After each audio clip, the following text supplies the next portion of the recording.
क्या आप एग्जाम्पल से समझना चाहेंगे? क्या प्रैक्टिकल एग्जाम्पल देखना चाहेंगे? चलिए आइए देखते हैं। बच्चों मेरे पास ये क्या है, देखिए मेरे पास पिस्टन सिलेंडर अरेंजमेंट आप लोगों ने सुना है या नहीं, आई डोंट नो। आप लोग अभी क्लास 11th के स्टूडेंट हैं। पिस्टन सिलेंडर अरेंजमेंट, इंजन की बात कर रहा हूं मैं। एक इंजन कैसे वर्क करता है, आपका बाइक का इंजन कुछ नहीं है, ऐसा होता है, देखिए ध्यान से, यहाँ पे एक लिंक होती है ऐसे, एंड सुनते जाइए बस, एंड दिस इज कनेक्टेड, यहाँ पे हिंज है, this is connected like that. यहाँ पे आपका क्या होता है, यहाँ पे आपका पिस्टन होता है, ये पिस्टन होता है, बात समझ में आ गई? ये क्या होता है, पिस्टन होता है, एंड यहाँ पे आपका क्या होता है, सिलेंडर से इसको कवर कर देते हैं, सिलेंडर से इसको आप कवर कर देते हैं। इतनी बात समझ में आ रही है? अब ये जो ये सर्किल बना है, this is not a circle, it's a dot dot dot dot dot dot dot dot dot. अब हो क्या रहा है, थोड़ा सा फील करने की कोशिश कीजिएगा, थोड़ा समझने की कोशिश कीजिएगा। जैसे ही अब होता क्या है इंजन में, अब ये बात आई है तो थोड़ा इंजन की बात सुन लीजिए। इंजन में क्या होता है बच्चों, यहाँ पे आप पेट्रोल, यहाँ पे क्या आता है, एयर फ्यूल मिक्सचर, यहाँ पे क्या आता है, एयर फ्यूल मिक्सचर आता है। स्पार्क प्लग यहाँ पे लगा होता है, इस एयर फ्यूल मिक्सचर को स्पार्क प्लग की हेल्प से क्या कराया जाता है, स्पार्क प्लग की हेल्प से ब्लास्ट करवाया जाता है। यहाँ ब्लास्ट होता है, तो ब्लास्ट समझ रहे हैं ना, तो सारी की सारी एनर्जी पिस्टन में टकराती है, पिस्टन आगे को मूव करने की कोशिश करता है, पिस्टन आगे मूव करता है, तो ये जो लिंक देख रहे हो ये आपका आगे मूव करता है, तो आपका मोशन कैसा हो जाता है, आपने यहाँ ब्लास्ट करवाया तो पिस्टन आगे गया, तो ये लिंक आगे गया, तो ये लिंक इसको मूव करवाता है, तो ये ओमेगा, क्योंकि यहाँ पे हिंज है तो ये गोल गोल घूमने लगता है। बात समझ में आई?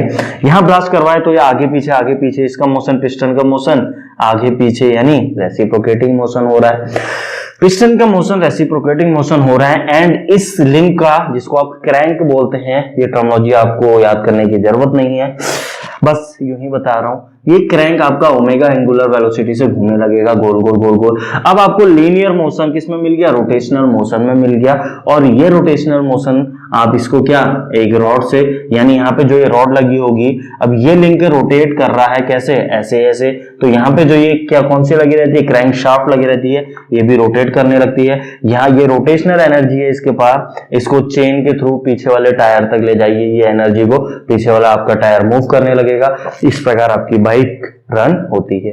तो बेसिक, थोड़ा सा बेसिक फील कीजिए, ज्यादा आपको समझने की जरूरत नहीं है। क्या आपको इतना समझ में आया?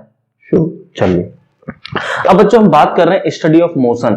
अब मैं थोड़ा सा मोशन आपको फील करवाना चाह रहा हूं। अब देखिए इस पे क्वेश्चन कैसे पूछ लेता है, आपके में नहीं आएगा, बस फील कीजिए।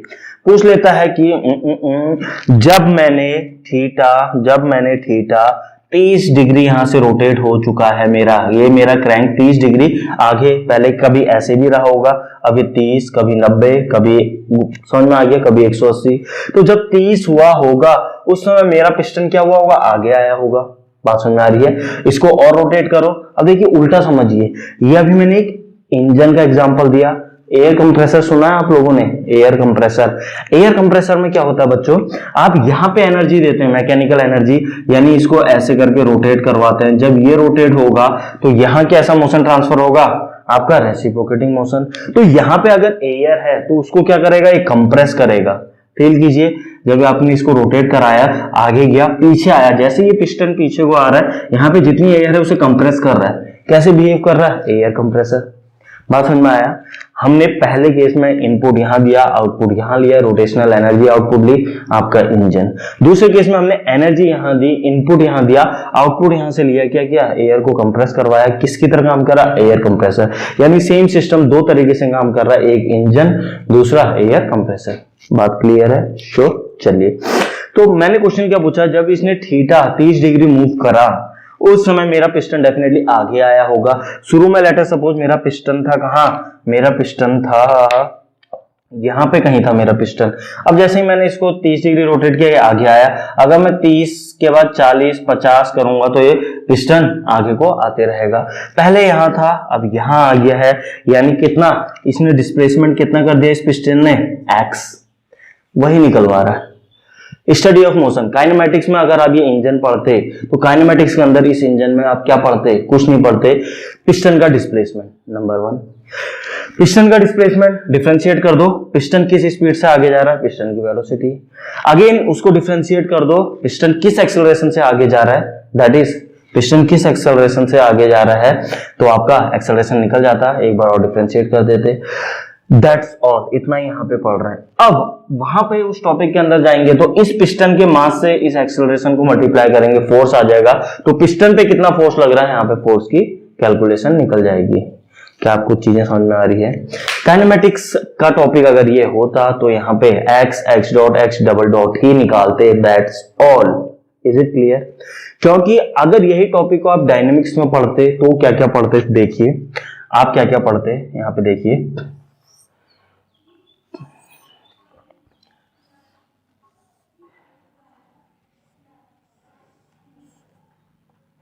अगर ये आपका डायनेमिक्स का टॉपिक होता तो आप क्या पढ़ते, वैसे है नहीं, बस मैं आपको चीजें फील कराने की कोशिश कर रहा हूं। मेरी कोशिश ये रहती है आप कुछ भी चीज मगअप नहीं करें। Dot dot dot dot dot का मतलब अभी तक तो आप लोगों को समझ में आ चुका होगा। इस पॉइंट पे ये हिंज है एंड इन दोनों के लिंक में यहाँ पे हिंज है एंड पिस्टन और ये लिंक यहाँ पे हिंज है। ये डॉट डॉट डॉट डॉट मतलब कुछ नहीं है, बस बात समझ में आ गई।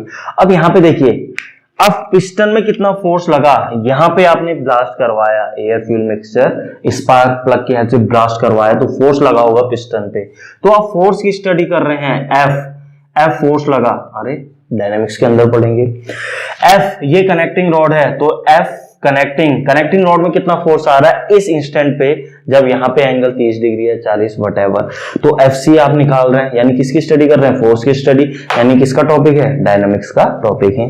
इन अ सिमिलर वे यहाँ पे क्या है आपका, क्या है ये क्रैंक, तो इस पे फोर्स कितना लग रहा है, यहाँ पे देखिए, यहाँ पे आपका एक लोड नीचे को लगता है बियरिंग में, तो इसको एफ बियरिंग बोलते हैं या रेडियल फोर्स बोलते हैं, जो नीचे को लग रहा है। और ये नीचे किस में कनेक्टेड है, एक शाफ्ट में कनेक्टेड, किसमें, क्रैंक शाफ्ट में, और क्रैंक शाफ्ट किसमें सपोर्टेड है, बियरिंग में। तो घूम फिर के फोर्स आपने इसमें लगाया तो बियरिंग में फोर्स जा रहा है, तो एफ बियरिंग या एफ रेडियल फोर्स बोल सकते हैं। तो दुनिया भर के यहाँ पे हम फोर्सेस की स्टडी कर सकते हैं। मैंने आपको 2-3 फोर्स दिखाए, बहुत सारे फोर्सेस होते हैं, आपको इतना जानने की जरूरत नहीं है, बस इतना समझिए ये जो फोर्सेस की स्टडी हम कर रहे हैं वो डायनेमिक्स टॉपिक के अंदर आप पढ़ेंगे, डायनेमिक्स सब्जेक्ट के अंदर आप पढ़ेंगे। एक चैप्टर नहीं है, पूरी डायनेमिक्स बुक होती है, पूरा सब्जेक्ट होता है।